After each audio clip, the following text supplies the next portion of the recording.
Hey, good afternoon. My name's Keith Powers. I'm the chief of the Jacksonville Fire and Rescue Department, and I'm joined today by Dr. Green from the Duval County School Board. She's the superintendent. Chief Michael Edwards from the Duval County School Board Police, and our emergency room physician, Melissa Parsons. So about 1:19 this afternoon, there was a call received at the Highlands Middle School for some children that were exposed to a pepper spray. We responded. We had about 43 personnel, fire department personnel, that showed up on scene to attend to these children. Ended up transporting about 19 of them here to UF Health, 6 of them to Memorial, had 8 that went to UF North, had 5 that went to Baptist Medical Center North, and had 3 that went to Normandy Park. Of those 41, all of them had very, very minor injuries that were transported out of an abundance of precaution. I have been, myself and Dr. Green and our law enforcement partners have been in close contact with Mayor Curry and his staff, keeping them informed and abreast of what's going on and ensuring that we have taken care of these children and their families. So with that, we're open for any questions. I think Dr. Green's going to make a quick statement, and then we'll take questions. Good afternoon. First, I want to thank Jacksonville Fire and Rescue Department for responding so quickly. Thank you to our staff who responded quickly, and to Director Edwards and his staff for being there right on the scene to support Jacksonville Fire and Rescue Department. Earlier today, approximately about 1 o'clock, during a PE class, pepper spray was dispersed. At that time, it wasn't known how many students were impacted, but our PE classes host anywhere from 60 to 80 students. The school immediately responded and called fire and rescue, and as you heard, they came and responded and ensured that our children were taken care of, which was our #1 priority. We've been here since the students arrived, and parents have all been called. Each of the hospital sites, parents have been contacted.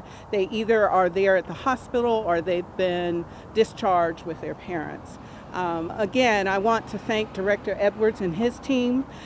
We already have persons of interest that will be interviewed as soon as we return to school on Monday, and we believe that this situation will be reviewed by our district as well to ensure that we have followed all procedures and protocols and safety so that all of our students are safe at all times on our campus.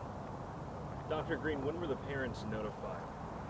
As soon as students were identified that needed to be transported to a hospital. So they were notified immediately, as well as our communications department created a call through our call out system. They notified notifying all parents at the school. How did this happen? Was it a student that did this pepper spray? Was it more than one student? At this time, I don't know how many. It was a student that dispersed the pepper spray. Dr. Green, in terms of, this is Robert with First Coast News, a message maybe to those parents who feel that they were not or did not receive a phone call in a timely manner. When situations like this happen, is there a review of maybe protocol in terms of maybe how your staff handles situations like this? Your message to parents? Message to parents that we make sure that we review every student and who we are calling. We have a number of parents who they have whatever situation going on that we have to make sure we're contacting the right parent. Again, I applaud the staff. They contacted parents as soon as possible and continued to call. When they did not get a response, they continued to call until those parents were contacted. And you say you have persons of interest that have been contacted. How many persons of interest? Is it more than one student? Or? Persons of interest known by our police department. That interview process will start on Monday. Okay, why wait until Monday? I'm going to turn it over to Director Edwards, and he can explain the process.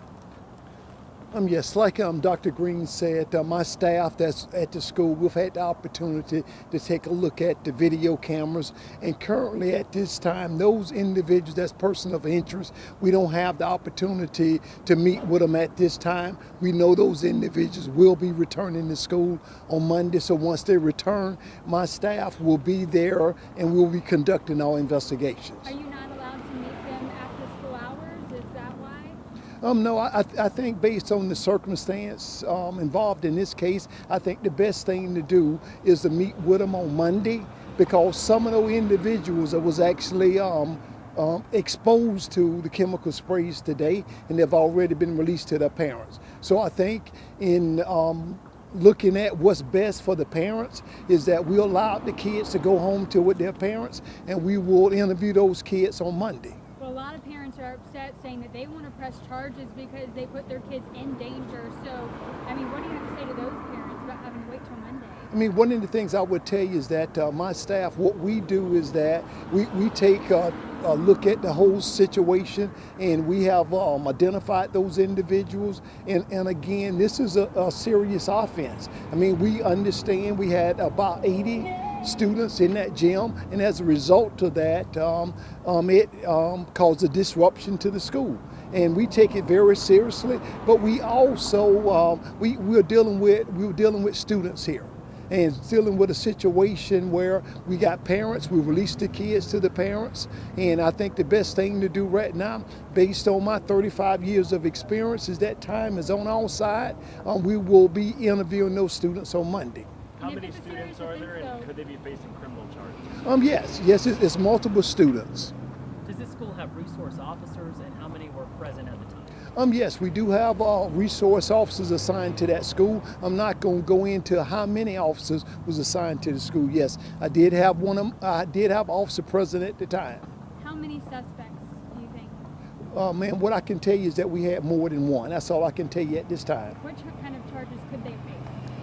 Right now, I don't want to speculate on a particular charge, because we will be consulting with the state attorney once we have opportunity to meet with these individuals. Is there any indication as to why this happened? Was this an attack, or was it part of a prank, or how exactly did this even happen?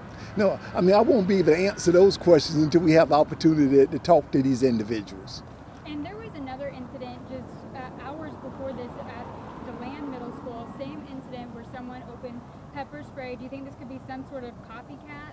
Okay, ma'am, can you repeat the name of that school? At DeLand Middle School in DeLand, Florida, there was a similar incident today where someone pepper sprayed students. Do you think this could be some sort of copycat going on? I mean, one of the things I can tell you is that I'm unaware of that particular situation, but here in Jacksonville, we will look into all circumstances, and then I don't want to speculate to say that these two incidents are actually related without having an opportunity to conduct a thorough investigation. I have another question for Dr. Green. We've spoken to some parents who said that they had no idea that their kids were being taken to the hospital, and we were actually informed by a parent here that there was a parent who was waiting here and then later found out that his student was at a different hospital. How exactly does that happen, and what's going to be done in the future to prevent that kind of miscommunication? Well, when you have students going to multiple hospitals, it can be very chaotic in making sure that we connect parents to their child. The important point here is that they were connected, and that we were continuing to stay in contact with parents. Did you recover cans of pepper spray as well? Was like that recovered? Yes. How many? I do not know how many, but I do know that at least one can of pepper spray was recovered. Dr. Green, can you tell us who's in charge of making those notifications, of actually reaching out to those parents? The school would be in charge of notifying the parents. They're the closest to the situation. As students are being transported, it is also important to note that the school tries to send individuals to the hospital. We have individuals at each of the hospitals making sure that those students were never alone, and that we were continuing to reach out to parents if we weren't able to reach them by phone. We have people here with our focus system making sure that we have the right parent with the right student, and ensuring that when they leave the hospital that everything has been checked off. Dr. Parsons, this is maybe a question for you. 39 or 41 students, we can get a confirmation on the numbers, but when you're talking specifically injuries of pepper spray to little kids, could you describe sort of what those symptoms or what that looks like? Sure. So the majority of injuries would either be sprays to the eyes, tearing of the eyes, kind of watering eyes, difficulty breathing, shortness of breath, especially in any children that have underlying asthma, and then we had some nausea and vomiting. So the main ingredient in pepper spray is going to be capsaicin, which is what's in peppers, hence why it's called pepper spray. So it's really just kind of flushing the eyes. We've been observing any children that had any shortness of breath symptoms, and then any medication for nausea and vomiting. Of the 19 students that were brought here, are they all released, or what numbers, updated numbers do you have? I believe everybody is ready for discharge, and it's more coordinating with families and making sure we have families available. And again, if this is a serious offense, why wait 48 hours to punish the children, or those who are responsible for this? Okay. I mean, again, like I said, those individuals have been, the persons of interest, those individuals have been released at this time, and one of the things that I will be doing is that I will be reevaluating because my team and I will be meeting later on tonight talking about next steps, and if that next step is to go ahead and move forward with our investigation, then we'll go ahead and move forward. But right now, in abundance of allowing the kids to be with their parents, that's our position at this point, because we know the kids will be coming back to school.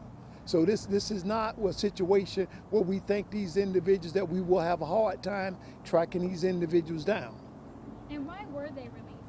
You know, if it's a kid, why were they to go ahead and be released? The kids was released because they was medically cleared by the medical staff here and their parents.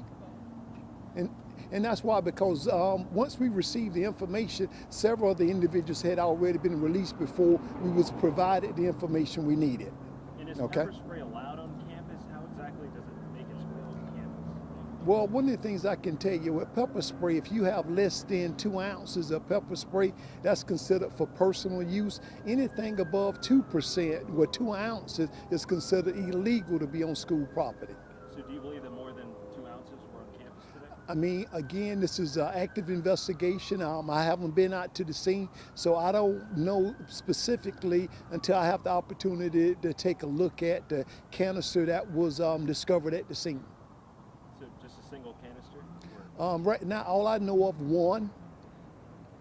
Dr. Parsons, any of the students who came here, did they have direct contact? Because we spoke to one student who said that he didn't necessarily remember being sprayed, but experienced something of a shortness of breath. I can't answer that for all of the students. I'm not sure, we aren't sure how close proximity anybody had. Dr. Green, this is the last question for you that I have. Obviously, in this day and age of school security, I don't want to say this is maybe the best case scenario with pepper spray, but thankful that it wasn't worse. I mean, we could be talking about a use of another weapon here. Absolutely.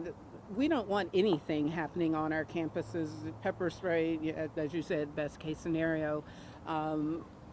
My goal is to ensure that we can provide an environment that students can feel safe to come to school, and teachers can feel safe to teach, and other employees feel safe to be on their campus. What I appreciate is that the staff moved immediately, and that our police department responded immediately, and our partnership with Jacksonville Fire and Rescue, they responded immediately. Everyone contacted the appropriate authorities to ensure that students who needed medical attention would have access to medical attention. Many of the 41 students, again, some of them were transported out of abundance of caution. I would much rather they come to a medical facility and really not have any injuries than to not be here and later discover something might be wrong. Will there be extra safety measures on Monday? I believe our police department will give us direction about what we should do on Monday. Anytime we have something on a campus, we look to put in more restrictive procedures. So it may be that we will check backpacks on Monday. It may be we will do random back checks on Monday, but we will be at the school on Monday to ensure that we can start the week off and everyone can get back to the business of teaching and learning. Thank you all very much.